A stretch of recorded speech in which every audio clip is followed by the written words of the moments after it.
It's hard not to get excited when you listen to a track like The Heart Part 4.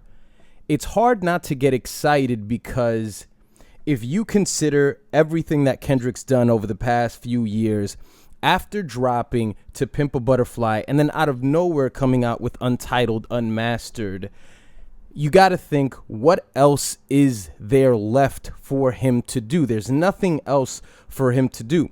He's already making music that is socially conscious. He's already experimenting with sounds. He's got commercial success. There's not one thing that he hasn't done except for a battle, except for a lyrical annihilation of a respected, to a certain extent, I guess you could say, to a certain extent, a respected artist. Kind of in the same way that J. Cole dropped False Prophets before dropping his recent album, where he took shots at Kanye and took, silly shots against mumble rappers, which, I think is kind of unnecessary. Kendrick takes what some would call not so obvious shots at Drake. Now, there were two things that happened on this record where I'm pretty much convinced that it is shots towards Drake. The most obvious one for me is the Jay-Z line at the end of the whole sequence with the paper crumbling and all that stuff, which is kind of reminiscent to Eminem's Run Rabbit Run. And, where he basically says, bitch, shut the fuck up. Jay-Z's in the Hall of Fame. Now, who else would that be speaking to? Somebody like Drake who says, I used to want to be on Rockefeller until I turned into Jay.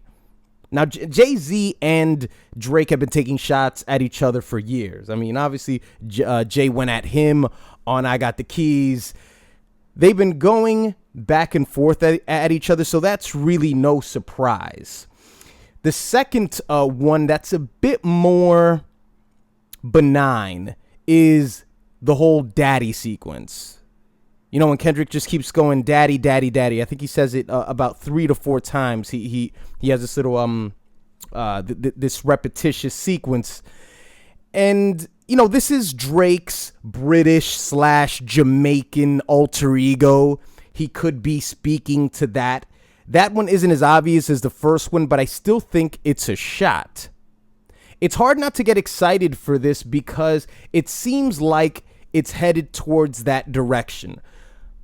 We listen to More Life and we come to the conclusion that it's sort of a low rent views, not Drake's strongest piece of work. Maybe that's the reason why he's calling it a playlist and not a mixtape, not an album, not an EP. By the way, I never got into the whole wording of everything. I mean, if you come out with an album that has about 15 or more tracks and you tell everybody, no, this is not an album, ladies and gentlemen. It's a mixtape. What difference does it make? It's semantics, whatever. Maybe if you call it an album, we'll expect to hear some connection with the tracks. Maybe that's what it is. People would be expecting more from it. But as far as the wording, I've never understood that at all. He's also taking shots at Kevin Durant, which I think is pretty funny.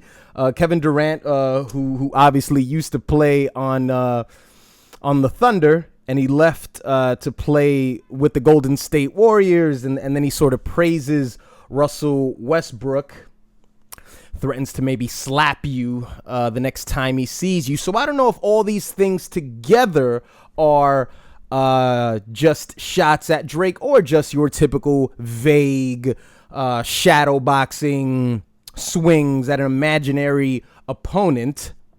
And the one thing that I don't appreciate that Kendrick does on this song is he makes a comment about somebody tippy-toeing around his name, and that essentially what he does on the track is tippy-toe on whoever it is that he could be talking about. I mean, I could be giving you names right now, but there are no names on the record.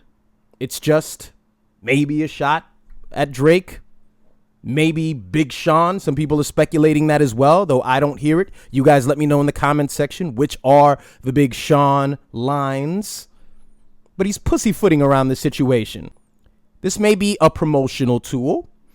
He said April 7th, you guys better get your shit together. Joey Badass also drops April 7th. What the hell is he going to do? So this is definitely using a diss as a tool of promotion. And some might even say that it's a big fuck you to Drake. Whether this was, written a month ago or this weekend, it's kind of a fuck you to Drake, stealing his thunder by dropping this just a few days after Drake drops More Life. So it's meant to be a statement.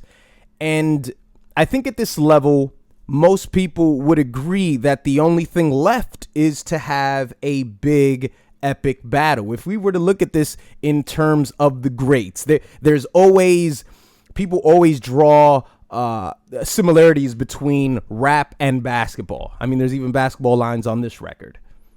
They always draw similarities. And if we wanted to use that very same frame of thinking, then we would assume that if LeBron wants to be Michael Jordan, then he has to win the same amount of rings or more than Jordan wins.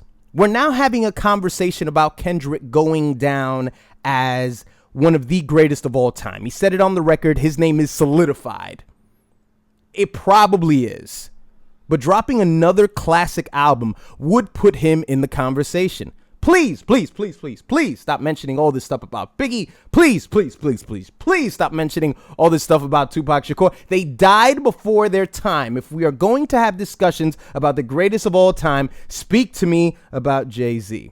Speak to me about Nas. Speak to me about people like that, but please, let's keep those other two names. They were never able to make it to that level. So there's very little room at the top. It's not many people that you have to compete with. But if you're going to compete with those people, then what has to be on your resume is a body. You got to have a body on your hands. And if there's one thing that Drake has that Kendrick doesn't, that's a body. He took shots at everybody in the industry on the Control verse, which what takes away from naming 7 or 8 people is that you're not targeting one person. Is there a diss record coming? Of course there isn't. I mean, I understand that. But if somebody pokes shots at him or takes shots at him, maybe this is the time. If he drops another quote unquote socially woke album, that won't be out of the norm. If he drops an album that's amazing, that's not out of the norm. But what is out of the norm is Kendrick catching that body. Is that going to happen? I have no clue. What do you guys think about The Heart Part 4? Please let me know in the comment section below, and I will see you guys next time.